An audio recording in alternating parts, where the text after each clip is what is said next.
Thank you very much, everybody. And we have to save our country. God bless you all. God bless you all.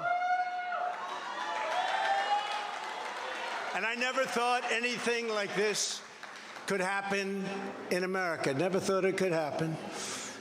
The only crime that I have committed is to fearlessly defend our nation from those who seek to destroy it. From the beginning, the Democrats spied on my campaign. Remember that? They attacked me with an onslaught of fraudulent investigations. Russia, Russia, Russia. Ukraine, Ukraine, Ukraine. Impeachment hoax number 1. Impeachment hoax number 2. The illegal and unconstitutional raid on Mar-a-Lago, right here. They're lying to the FISA courts, the FBI and DOJ relentlessly pursuing Republicans, the unconstitutional changes to election laws by not getting approvals from state legislators, the millions of votes illegally stuffed into ballot boxes and all caught on government cameras.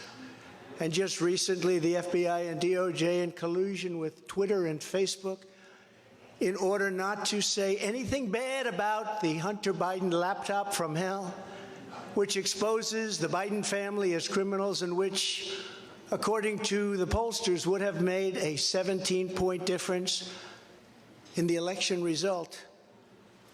And we needed a lot less than that, like about 16.9.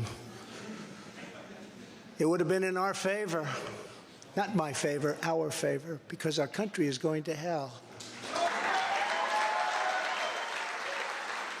And we remember the 51 intelligence agents who said Hunter Biden's laptop was Russian disinformation. It didn't exist. It was Russian disinformation. Remember that? And that was all confirmed strongly by the FBI when they all knew that it wasn't Russian disinformation. And so much more. Our elections were like those of a third world country. And now this massive election interference at a scale never seen before in our country, beginning with the radical left, George Soros-backed prosecutor Alvin Bragg of New York, who campaigned on the fact that he would get President Trump. I'm going to get him. I'm going to get him. This is a guy campaigning. He wanted to get President Trump at any cost, and this before he knew anything about me, didn't know a thing about me. He was campaigning. As it turns out, virtually everybody that has looked at this case, including rhinos and even hardcore Democrats, say there is no crime and that it should never have been brought. Never have been brought. Everybody. Even people that aren't big fans have said it. They said this is not the right thing to do. It's an insult to our country, as the world is already laughing at us for so many other reasons, like our open borders, our incompetent withdrawal from Afghanistan, where we left behind American citizens, $85 billion worth of the best military equipment in the world, lost 13 magnificent young lives, and far too many to mention that are so badly hurt with the loss of arms and legs and facial obliteration. The most embarrassing time in our country's history, in my opinion. Then our give up on energy independence and even energy dominance. We're going to be dominant within 6 months, more than any other nation times 2. We had this all just 3 years ago. Our raging crime statistics, if you look in Democrat-run cities, numbers the likes of which we have never seen before. The open threats by various countries of the use of nuclear weapons, something never mentioned or discussed by outside nations during the Trump administration, and which could very well lead under the Biden administration's leadership to an all-out nuclear World War III. Can happen.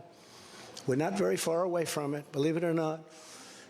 an economy that has been crippled by the biggest inflation we have seen in more than 60 years, and a military that I used to defeat ISIS in 4 weeks. They said it would take 4 years, 4 weeks, to kill al-Baghdadi and Soleimani, that has now gone woke at the top levels by trying to indoctrinate everyone down to the lowest ranking patriot. But now they have really stepped up their efforts by indicting the 45th President of the United States, who received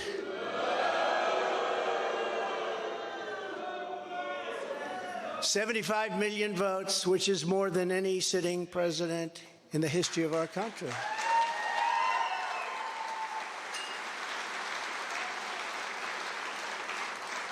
And in the wings, they've got a local racist Democrat district attorney in Atlanta who is doing everything in her power to indict me over an absolutely perfect phone call, even more perfect than the one I made with the president of Ukraine. Remember, I kept saying, that's a perfect call. This one was more perfect. Nobody said, sir, you shouldn't say that. Many people on the phone were hung up in disgust because of something I inappropriately said, because nothing was said wrong. In fact, at the end of the call, we agreed to continue our conversation about election fraud, and election fraud specifically in Georgia, at a later time. Many people on the phone, including lots of lawyers, nobody found anything wrong with that perfect call until a book promotion tour many months later. All of a sudden they say, you know, I remember Trump making a call. Let's look at that. This fake case was brought only to interfere with the upcoming 2024 election, and it should be dropped immediately.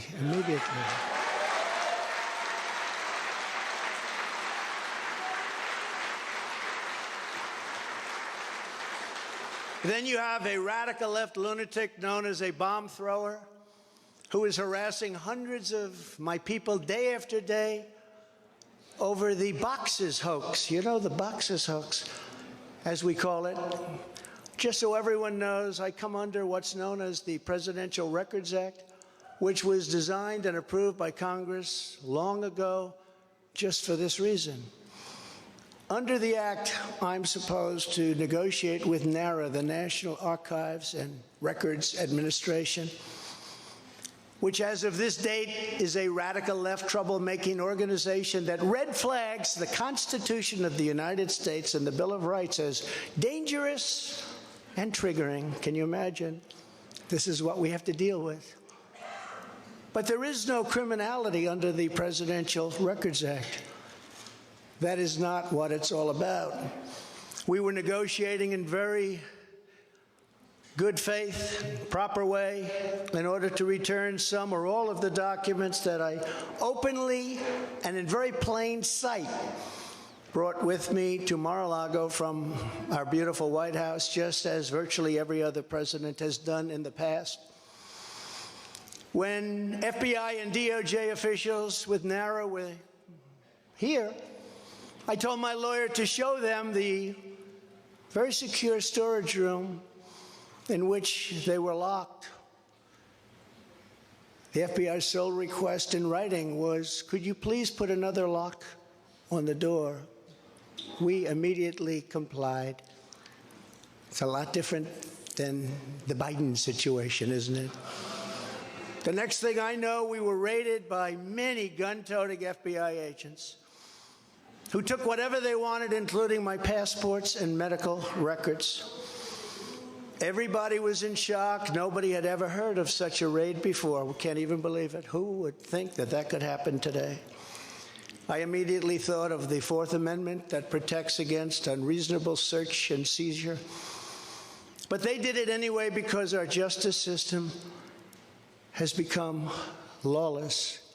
They're using it now, in addition to everything else, to win elections. Apparently, they're not looking at me through the view of the non-criminal Presidential Records Act. They came up with a new one. This is a new one. And they're looking at me through the Espionage Act. Think of that. How does that sound? Of 1917, where the penalty is death. Even though that has absolutely nothing to do with openly taking boxes of documents and mostly clothing and other things to my home, which President Obama has done, the Bushes have done, Jimmy Carter's done, Ronald Reagan has done. Everybody's done. In fact, Hillary Clinton got rid of 33,000 emails, and that was okay. But nobody's done it like Joe Biden. This lunatic special prosecutor named Jack Smith, I wonder what it was prior to a change,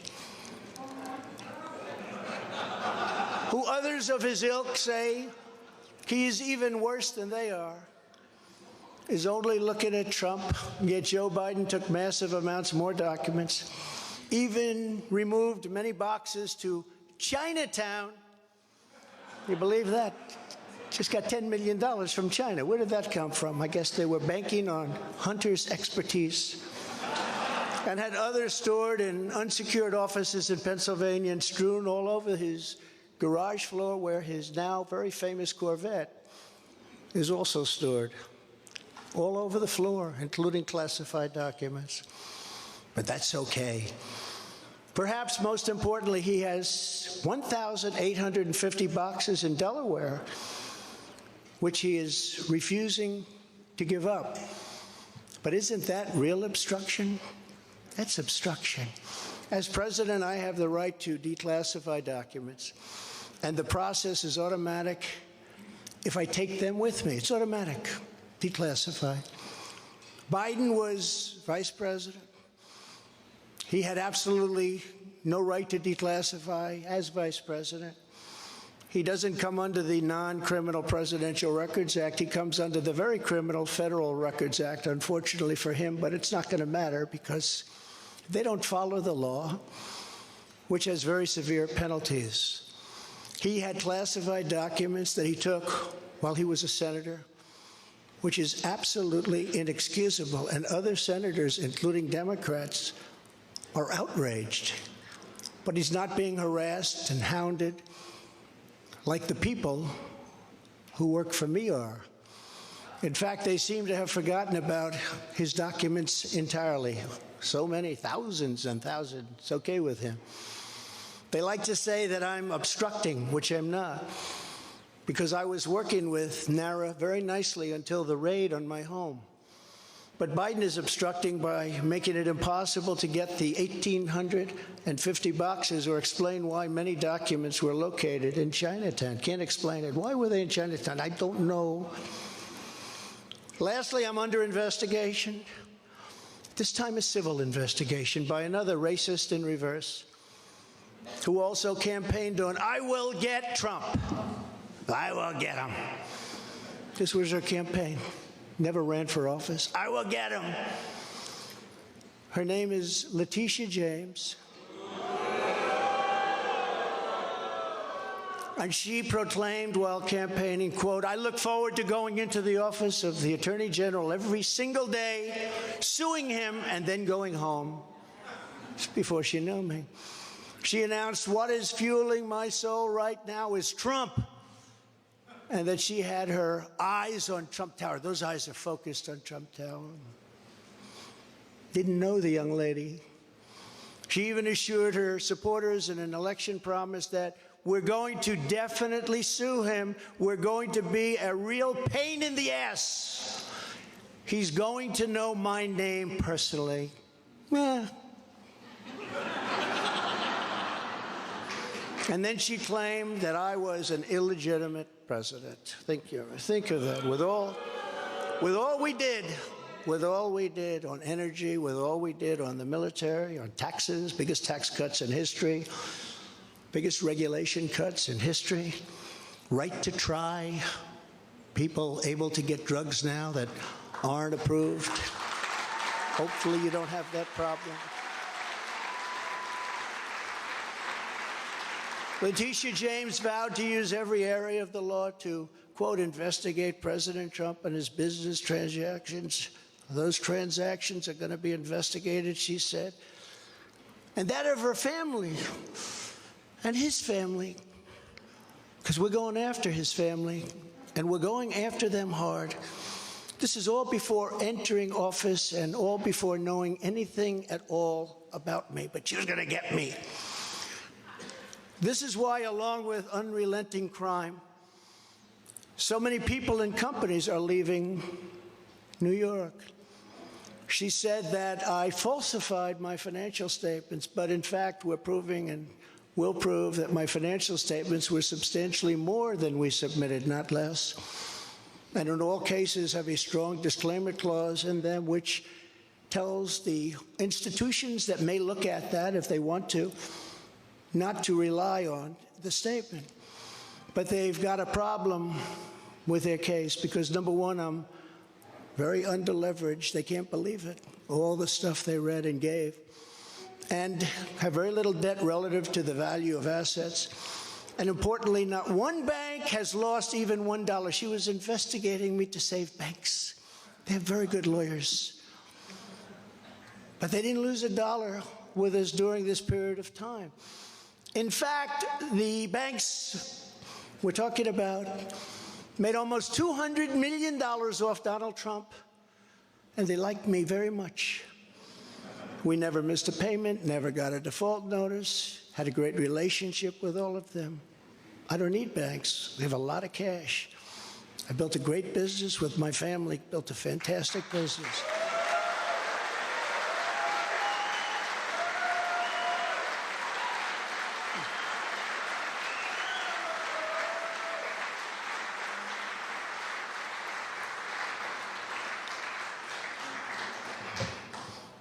I have a son here who's done a great job, and I have another son here who's done a great job. Tiffany. And Ivanka, and Barron will be great someday. He's tall. He is tall, and he's smart. But I have a great family, and they've done a fantastic job, and we appreciate it very much. They've gone through hell.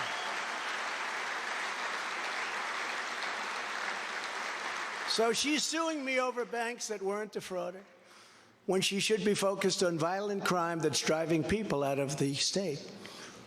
This is a persecution, not an investigation. She's put our family through hell. It's cost hundreds of millions of dollars to defend. But our heads are held very, very high. They want to settle the case, but I want no part of that. So here we are now. It's where we were today, in a city that was so great just 4 or 5 years ago. But now we're there, spent time there today, as you possibly read, with a local failed district attorney charging a former president of the United States for the first time in history on a basis that every single pundit and legal analyst said, there is no case. There's no case. They kept saying, there's no case.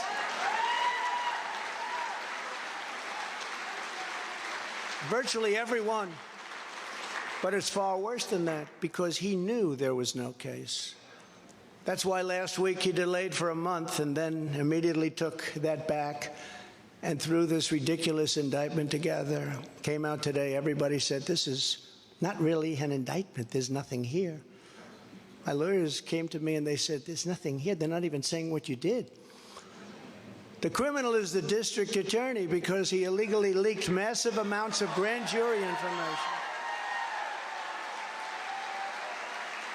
for which he should be prosecuted, or at a minimum, he should resign. And Alvin Bragg's wife confirmed a report that claimed her husband has Trump nailed on felonies. She has since locked down her Twitter account. His chief prosecutor, who represented the Democrats and crooked Hillary Clinton in a firm run by Chuck Schumer's brother, Robert, he quit the firm in order to go to work in the DA office in order to get Trump. Can you imagine that? Hillary Clinton's lawyer, Democrat firm. Ultimately, he quit as chief prosecutor because Bragg didn't think he had a case. Think of that same guy that brought this ridiculous thing today. Yet during his investigation, this prosecutor named Mark Pomerantz wrote and published a book saying all sorts of privileged things and has been very strongly reprimanded. He was reprimanded so strongly. I've never seen anything like it. That's probably the end of it. But what he did was probably very illegal, but he was very, very strongly reprimanded. Even District Attorney Bragg was furious with him. They were having a tremendous fight in the office because of it. But hope is never lost because various prosecutors in the DA's office also quit because they thought President Trump was being treated very unfairly. How about that? Isn't that great? Oh, I love them. I'd like to meet them. I'd like to meet them.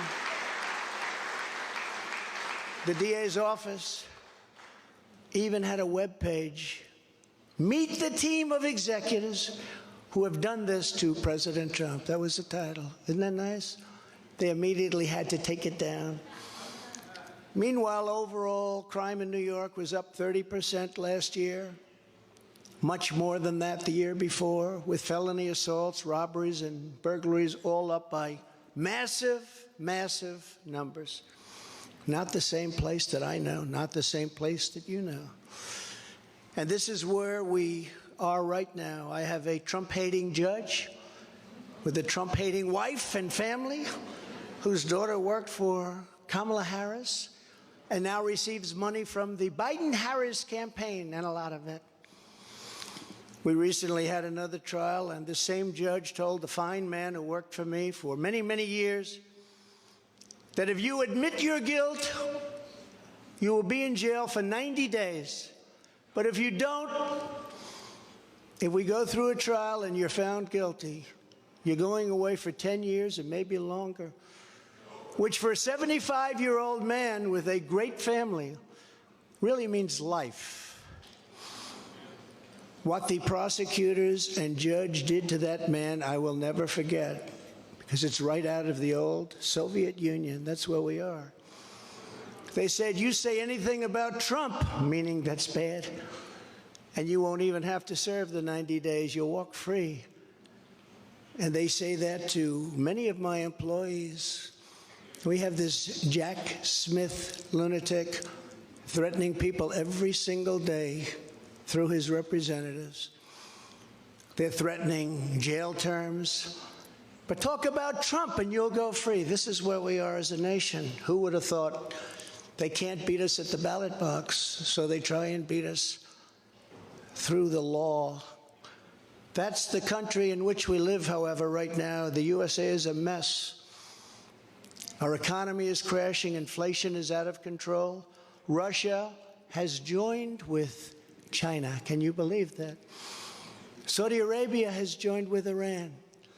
China, Russia, Iran, and North Korea have formed together as a menacing and destructive coalition. Would have never happened if I were your president. Would never have happened. Nor would Russia attacking Ukraine have happened. All of those lives would be saved. All of those beautiful cities would be standing. Our currency is crashing and will soon no longer be the world standard, which will be our greatest defeat, frankly, in 200 years. There will be no defeat like that. That will take us away from being even a great power. If you took the 5 worst presidents in the history of the United States and added them up, they would not have done near the destruction to our country as Joe Biden and the Biden administration have done.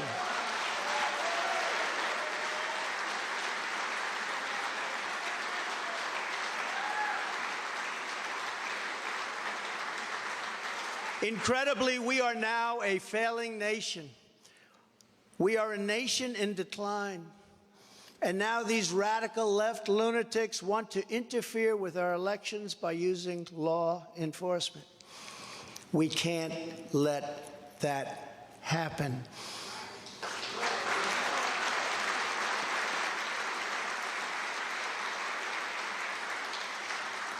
With all of this being said, and with a very dark cloud over our beloved country, I have no doubt, nevertheless, that we will make America great again.